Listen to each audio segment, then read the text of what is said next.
Okay, next level consciousness. This episode is about how to find your higher purpose. We had a previous episode about the do's and don'ts of manifesting reality, and in that video, if you haven't watched it yet, watch it first before this one. In that video, we talked about some of the dangers that are prevalent and that exist when you use techniques of manifestation, spiritual technologies of manifestation, without having attuned and aligned yet with your higher self and with your higher purpose, when you do that from a place of your lower self, basically. And the next question is obviously that arises, what is your higher purpose? What is the higher purpose? What is the higher self? So when we're talking about knowing and being in alignment and attunement with your higher purpose, we are not talking about ordinary purposes. Obviously, ordinary purposes are, for instance, somebody wanting to, whatever it is that in their normal waking consciousness and in their normal construction of reality, they set for themselves as a direct and attainable purpose. So somebody wants to, I don't know, become a great athlete, score better on the tests, do a good degree, become a chartered accountant, a financial advisor, attain something, buy a car, or even somebody wants to become the leading gangster in a city. Those are all purposes. Those are all ordinary purposes that people set for themselves, regardless of whether they're good or bad. There was no judgment involved here. I'm just saying these are different purposes that people, ordinary purposes that people set for themselves in order to have a goal and a function that governs their actions and their plans. But this is not the same thing as your higher purpose. When we're speaking about a higher purpose, what we're speaking about is the purpose of the higher self. So what does that mean? We need to understand this. A lot of times these words are thrown around, especially in spiritual and self-development worlds, and people don't really have a deep understanding of what they mean.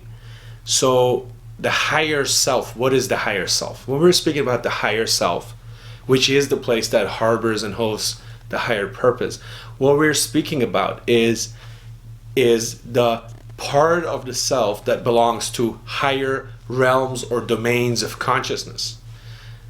So now the next question is, what are higher realms of consciousness? Why are we speaking of higher in the first place? So initially in history, we had a worldview where the world consisted of multiple levels and layers, and the heavens, the 9 heavens, the layers and levels that would make up the cosmic structure, and we were at the middle of that structure. So that's the Aristotelian worldview. All the ancient philosophers and sages and cosmologists would follow this worldview. This worldview has been revolutionized now with relativistic cosmology, where we do not find ourselves anymore in the middle of the universe, which then has these layers and levels that spread out into the circumferences that come beyond our own center, the center at which we are placed. This is not anymore the case. Rather, in the relativistic universe, every single point of the universe is the center of the universe. So every point can be its center, because space-time is relative. So position is relative to each other only, and the universe does not have a clear finite end, but it's bent and bent into itself and shaped in a way that the bent of space-time allows every point to be the center of the universe. Why am I saying this? Because in this relativistic universe, there is obviously no more higher and lower, not in the same sense than there was before. However, we still have a higher and lower, speaking from the experience of what it is to be a living creature, and specifically in our case, a living human being. Most of us watching here are human beings. I know there are some who are not, but they know too, they get it too. So from the perspective of a living human being, a living creature living on earth, we still have the higher and lower. How? We have it because our consciousness is distributed. Our consciousness is distributed along our vertebrae, and in a way where the lower parts of our vertebrae, the lower parts of our body are the seat of the consciousness, which is more primitive in evolution, which is more simple and more directly involved with its own surroundings. And the higher parts, when we go higher along the vertebrae, we have the centers of consciousnness that are more all-encompassing, integral, comprehensive, and that transcend the situation of this living creature. So we have the representation of this in all of the world's wisdom tradition, the most famous representation is the chakras. So the chakras, we know, they start at the bottom Muladhara chakra, and they go up all the way till the crown chakra, where we have the consciousness, the highest consciousness that connects us to the cosmos and beyond space-time. So there we have still the notion and understanding of lower consciousness. And if we make it very simple, we don't need to go through all of those different levels of consciousness. We will do so in other videos. For our purposes here, let's make it simple, and let's say the lower consciousness is the consciousness that is to do with our direct drives, desires, our physiological needs, our wanting to eat and survive and have sex. The higher consciousness, then comes the emotions, our emotional needs, and then our mentality, our mental and mind, and then even higher than that comes the level of consciousness, which is transpersonal, suprapersonal, which transcends the person and even the person's time and space, their confinement in space and time, and which connects them to something much larger, something that encompasses the cosmos as such. So when we're talking about higher purposes, we're talking about a purpose that a person has, which is seated somehow in that higher consciousness, not in the lower consciousness. The ordinary consciousness, the ordinary purposes that I mentioned before, they tend to sit and be driven by the lower consciousness and the lower forms of our engagement with reality. So if your purpose is to attain something that immediately satisfies your desire nature, let's say your sexual or sublimated sexual desire nature, or even emotional desire nature, or your attachment to things when you want to have certain things so that you get physical security or a feeling of security out of them, or a feeling of superiority that you derive from those objects, those are all lower desires that we're talking about. Those are all desires that are seated in your lower self and in your lower nature. These are not your highest purpose, your higher purposes. So when we're talking about your higher purpose, the higher purpose that every being has or can have, we're talking about a purpose here that guides this person's life, that gives direction to the person's life, but at the same time transcends the spatial temporal confinement and conditions of that person's life. What does that mean? It means the higher purpose is something that connects with, in a sense, with ideas and ideals and forces and powers even that are beyond the three-dimensional realm, So there we have a good starting point for the understanding. Let me give you a couple of examples. Maybe somebody is an artist. They're driven by this dream to revolutionize music because they have this innate dream that they found at some point in their life to radically change and revolutionize music and bring something back into music which they feel is missing, bring some universal truth or harmonics into music that they feel is missing from the realm of music on the planet. Let's say somebody is a helper or a reformer. Somebody wants to do some reforms for society. Somebody wants to help other people in the community. Let's say somebody has a family that they want to carry through and that they want to raise and that they want to impart wisdom to and love to. You see, all of these things that I'm saying right now, all of these words that I'm mentioning right now, what do they all have in common? They're intangibles. They're ideals. They're not something direct and material that you can find in the three-dimensional realm. They're all ideals that transcend the three-dimensional realm. So when we're talking about these ideals that can become a direction and a guiding motive and force for action and for the direction of life, then we're talking about higher purposes. So does everybody have a higher purpose, and what is that higher purpose? Because if you're talking about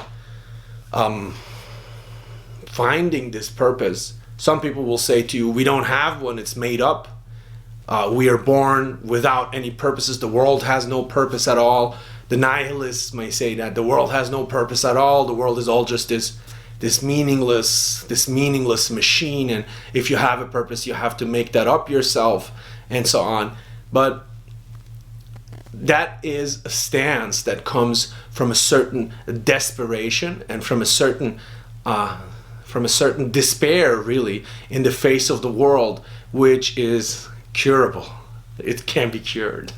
It's not our predicament to remain in that state. When you look at people who are arguing from that state, even though often they're extremely intellectual, even though often they have great ideals, wonderful ideals, and in emotions that drives those ideals, but they also tend to all speak from a place of desperation, and they tend to speak from a place of dissatisfaction, and it really shows displeasure with the world and with being itself, and their torment really shows in their spiritual appearance and essence, which these two things are one and the same, and we'll understand once we get to the metaphysics and ontology involved in this. So again, the higher purpose, every person can have a higher purpose. I'm saying they can have a higher purpose. I'm not saying they do have. I'm not saying every person has already a higher purpose, because it really only becomes a higher purpose when that purpose becomes conscious to you. Only when that purpose becomes conscious to you. It's really one of the steps on the journey to self-realization. And unfortunately, many brothers and sisters, many people on this planet are not very far on that journey of self-realization, because they do not have the possibility or the opportunities, or simply don't do the necessary work on themselves. So it's really only at a particular stage of self-realization that you attain and get your higher purpose in a way that it becomes conscious to you, in a way that you become aware of it, in a way that it becomes clear to you. Before you reach that point, you do not have a higher purpose. You're living day to day, you're living, doing things, you're living with ordinary purposes, you're living with things that you have to do, necessities and requirements, but you're lacking that overarching direction and integrative guidance, which would give the story arc, the overall story arc of your life, some meaning and integration. So how is that possible that a lot of people don't have the higher purpose yet? Everybody, every person is born with a very unique and singular, absolutely singular place in the cosmos. And that unique and singular place in the cosmos determines their space of possibilities in their destiny. And that place of possibilities in their destiny, in turn, holds in itself their highest purpose, holds in itself what they came here to do, what they came on earth, why they came on earth, and what it is that they have to do to realize their potentials. But before that purpose and that place becomes fully conscious to them, and if it does not become conscious to them, what happens is that the universe will give them a purpose. So the universe will have a purpose for all of those that don't have a higher purpose yet themselves. Hegel, the great German philosopher, he called this die List der Vernunft, the cunning of reasons, rather really the cunning of spirit.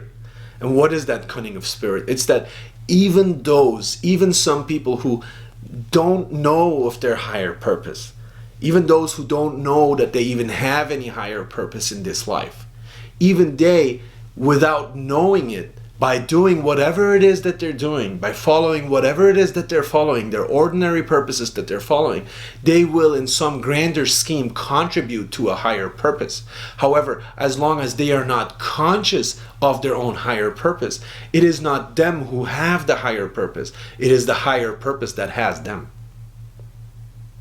So on the journey to realization, what you want to do is you want to become conscious and aware of your higher purpose. You want to align with your higher self. Because when you do, then your soul has reached a state of attainment where you are contacting directly and communicating and communing directly with the eternal. In a way, when you do, you are able as a soul to transcend the finite restrictions of your life and become eternal. All the mystery traditions, all the serious mystery traditions of planet Earth that have been revealed to humanity, that have been refined and developed over millennia, therefore have certain practices by which they begin, certain practices that are practices of purification. Practices of purification which precisely serve the purpose of allowing you to take a step back, transcend your lower self, transcend the desires and the desire nature of your ego, of your egoic mind and of your lower self, and instead start to connect with your higher self. Start to connect with your self that is beyond 3 dimensions. Start to connect with your 4D and 5D self, your self that is beyond its spatiotemporal limitations and has actual contact and communication with ideas, ideals, powers, and forces that are eternal. These techniques, in all the traditions you will find them, they have usually they have multiple stages. They have multiple stages that in some way serve as a transformational journey in which you learn to purify the ego, and slowly and surely establish contact with the higher self. So it's really important when you start on this journey, and now we can give a better answer to the question that we posed in the video about manifestation. What you need to do, what the things are that you need to do before you start to manifest reality. And as I was saying in that video, a lot of coaches and a lot of teachers are giving you these methods and they're saying, hey, here, take these manifestation methods and manifest everything you want in your life. What we're saying is no, do the work first. Do the work first. All the traditions always have had very clearly the understanding that you need to do the work first to purify yourself, your lower self, really. I give you a couple of examples. In alchemy, the alchemical tradition, and those of you who have researched more and know more, they will know that the alchemical tradition is really a method of spiritual transformation which was coated and guarded by being put into a garb and a presentation as if it was only about chemical processes, about processes of how to combine different materials with each other and create gold out of these materials eventually. That was not the purpose of alchemy. The alchemists were all practitioners and initiates of the higher realms of being, of the higher realms of existence, of the higher realms of consciousness. So in the spiritual alchemy, the process of spiritual alchemy, we start with mortification, sublimation, solution, animation, putrefaction, putrefactio, we say, which is also calcination as part of it, which is great heat, searing heat, destroying the remaining lower attachments. So we start with disattachment, disattaching from the attachments and from the things that the lower ego and the lower desires are still connected with, are still bound up with. And we go through a process of purification and eventually through, and when I just mentioned these words, each one of these words has with it connected certain exercises that you can implement in your life.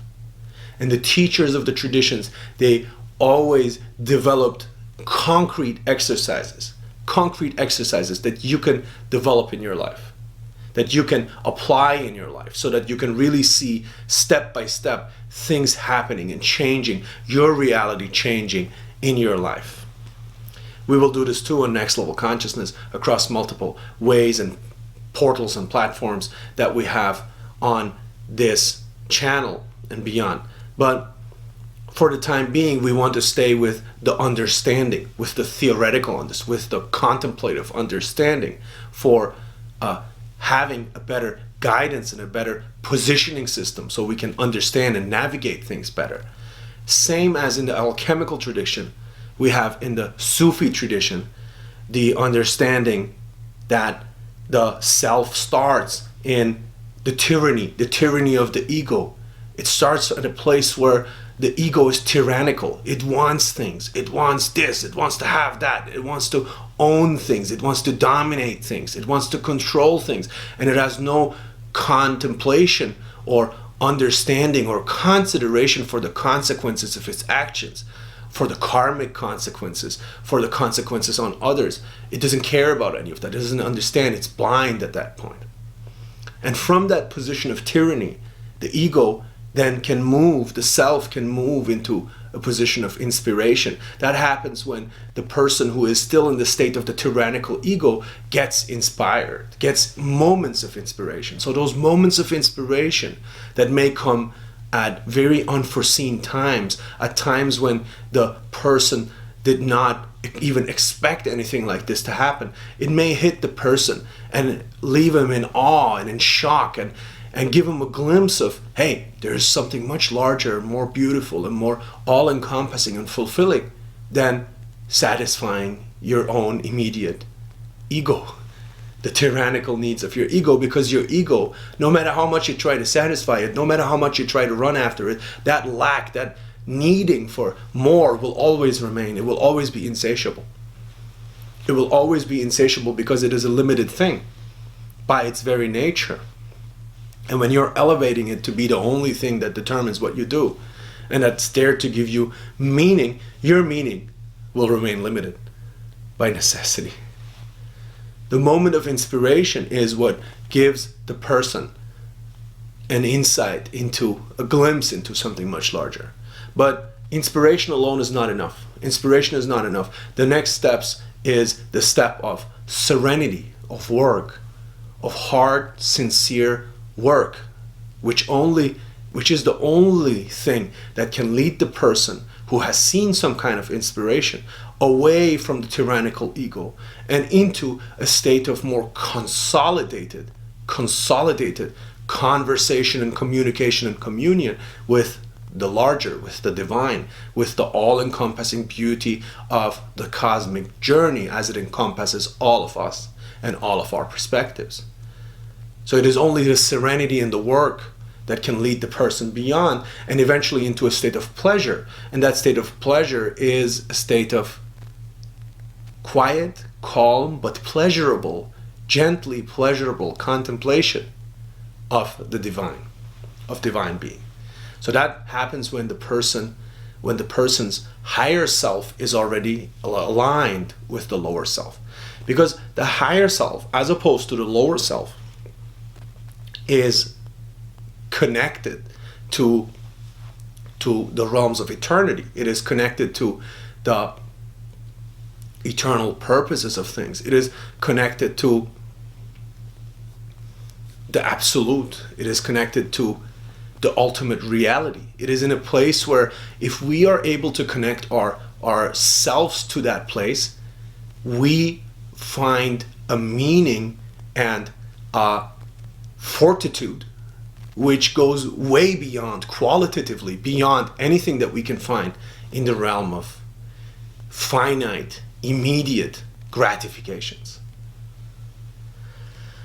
So, from that space of pleasure in the higher self, there's only one step left in the Sufi psycho-cosmology in that journey, and that is the step of annihilation, fana, al-fana, the annihilation of the self, where the self becomes God, where the self finally realizes itself completely, fully, by emerging in and immersing itself in and becoming eventually identical to divine Godhead nature.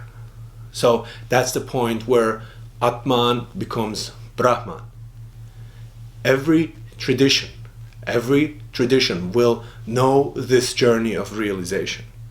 Every spiritual wisdom tradition will know this journey of realization. And every tradition begins with a variety of different methods that are serving initially for us to purify our lower self and our lower ego so that we can gain access to the higher self. Another example I want to give you from more modern times, from more recent times. In the 20th century, we have traditions such as those of the masters, George Gurdjieff, whose work begins, the fourth way work begins with self-remembrance, with techniques and technologies and exercises designed for you to overcome your reactive, mechanical, lower self responses to things, and instead remember your true nature and find your true nature eventually. Find your higher self and your higher purpose and place in the cosmic plan, in the divine cosmic plan. Similarly, we have the same methodologies, similar methodologies in other traditions that have been prominent in the 20th century. In Thelema, the traditions developed by Aleister Crowley, which, despite a lot of their shortcomings and a lot of the problems that come with that tradition, that stem from Crowley's own character, despite all of that, there is a lot of valuable wisdom and knowledge in that tradition for practitioners. The Thelemic tradition, it begins with very elaborate techniques and a labor of establishing conversation, contact and conversation with what they call your holy guardian angel. Your holy guardian angel, which is really a word that denotes the point or passageway through which your lower self communicates with your own higher self. That's the point. That's the personified, anthropomorphically personified face, that passageway, which is really a psychocosmic, energetic, psychic pathway. That pathway has been given the name or the face of the holy guardian angel, and being able to contact and commune with that pathway requires you to do all kinds of work of purification purification. Purification. You need to be able to pray and to introspect in order to establish that contact with your higher self.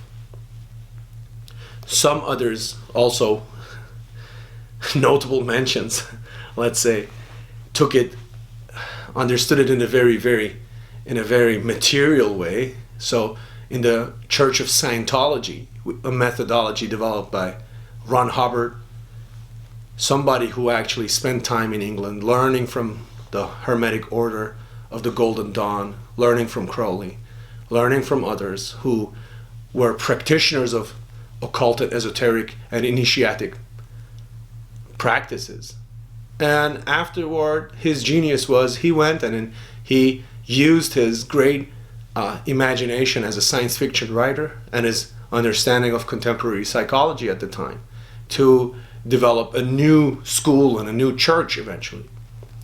When you look at the methods that Scientology practices, some of them are effective, are very effective, and they're expressed well. Others, they have a dubious purpose, but be that as it may, in the Scientology curriculum, things begin with what they call a purification rundown. A purification rundown. What is that?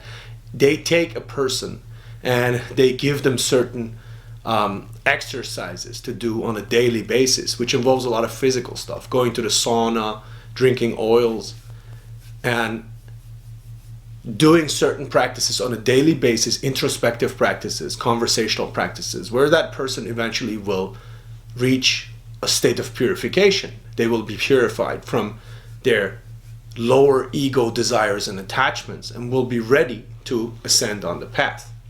Now, this is interesting because the prevalence of the physical, detoxing your body, detoxing yourself from a lot of physical attachments, certainly has a place in any purification methodology. Certainly has a place in any purification methodology. However, it's not the end all and be all, because your attachments, the attachments of your lower soul, they're not purely physical.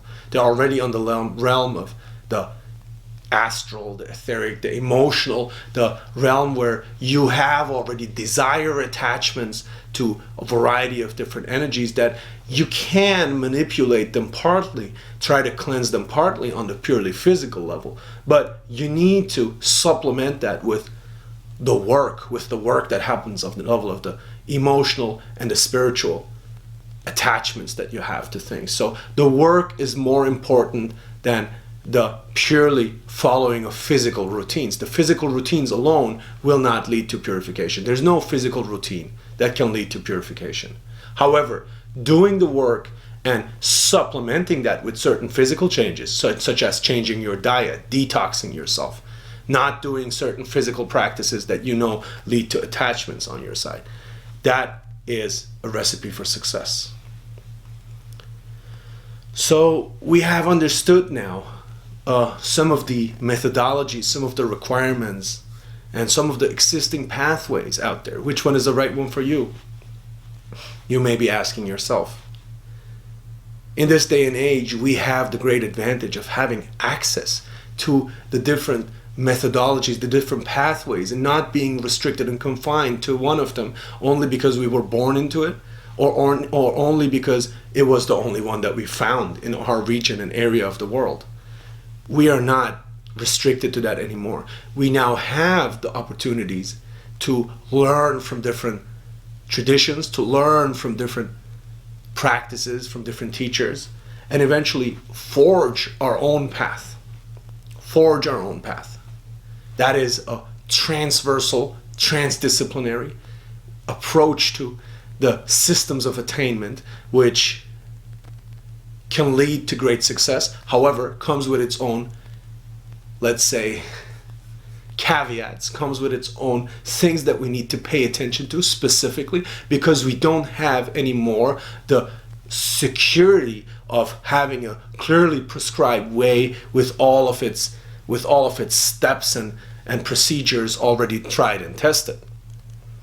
Next Level Consciousness is here to guide you on this way and to help you forge your own system and to give you the overview of what works and what doesn't work and how you can apply things. So on this channel, subscribe to it if you haven't yet. You'll find all of the different methodologies.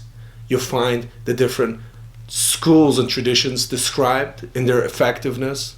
You find them compared, but also you find my own personal guidance if you seek it.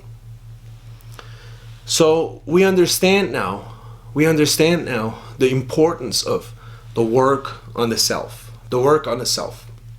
The work on the self and its purpose. The work on the self is the path for us, for each and every one of us, to unite with something larger, to unite with the higher realities, the divine realities. It's what the mystics call the unio mystico, to join the cosmic all consciousness, to join and find yourself in nirvana, in para-brahman, to join and find yourself in the ultimate reality, sublimate yourself into the ultimate reality, and eventually to become God, to realize as a divine being. The traditions all have different names for this process and for the end goal of this process. What you become through realizing yourself has been named variously, has been named Al-Insan Al-Kamil, the complete or perfect human. It has been named Adam Katmon in the Kabbalistic tradition. It has been named the Anthropos in the Gnostic tradition. It has been named the superhuman, the transhuman. What matters is, what we take away from this is that there is a way of being in which we are realized, in which we are more realized. There is a path to become more realized. There are some beacons of light. There are some fully realized beings, whether that's the Buddha or others in our own time that we also know, that we have seen. And there are those who ascend on that path to reach higher levels of realization. And when they do, they become more and more clearly eternal and immortal. They become free and transcend the confines of the finite three-dimensional world in which things perish, in which even the greatest kingdom perishes. The work on the self is what sets us into contact with the higher domains, and what helps on this path is our contact and conversation and engagement with friends, with teachers, with people who are companions on our path. Because these people who are acting like companions on our path, they act as mirrors, as reflections that show us where we need to change, where we need to focus, where we need to work. It is the mirror of reflection that our friends and companions, and in an even more magnified and amplified way, our teachers, put in front of us, and put in front of our face, so that we can see things inside ourselves that still need work. This is why working with a teacher, working with groups, working with companions and friends who are also on the path, or who are also committed to truth and realization, even if they may know it or not know it, is a necessity. It's clearly preferable. It may accelerate your path. Even if not a necessity, it's a clear benefit that you may have on your path. So when you do the work of purification, once you do the work of purification, and once you start to overcome your lower self-attachment to things, you will start to develop an inner humility, acceptance, appreciation, and gratitude of the divinity of all beings. You will develop an appreciation of others and of their perspectives. You will develop an innate compassion for others and for their perspectives, for their pain and their suffering. And you will develop an understanding of your own position and of your own contribution to things. When you are developing this inner state, at this point, the inner voice, the voice inside yourself, which tells you what your true purpose is, can be heard more clearly. It may have always been there before, in moments of inspiration, even when you did not have that state of development. But the more you free yourself from lower self-attachments, the more you'll be able to hear the inner voice. The inner voice, which is a voice that emerges in the moment of stillness, in the moment of silence, when the chatter of the mind settles, and which tells you in clear, gentle, unmistakable ways, or shows you in the visions, in their inner visions, in clear, gentle, unmistakable ways, what your purpose is, what your true purpose is. So it is at this point that you can learn to work the techniques of inner listening, the techniques of stillness, the techniques of the meditations of stillness, the techniques of the visualizations, the inner visualizations, to find out and receive, and at the same time amplify mutually, receptively, your higher purpose. Because your higher purpose, even though it is written into your cosmic, psychocosmic DNA source code, still it leaves infinite space for you to fill it with meaning. Because we are transfinite beings. We are beings that are at the same time infinitely free and bounded and limited by our destined place and purpose. I will explain all of this much better and much more still in the videos to come. For now, let me just tell you, there is one more method which is very important, very effective in finding our purpose, finding our higher purpose.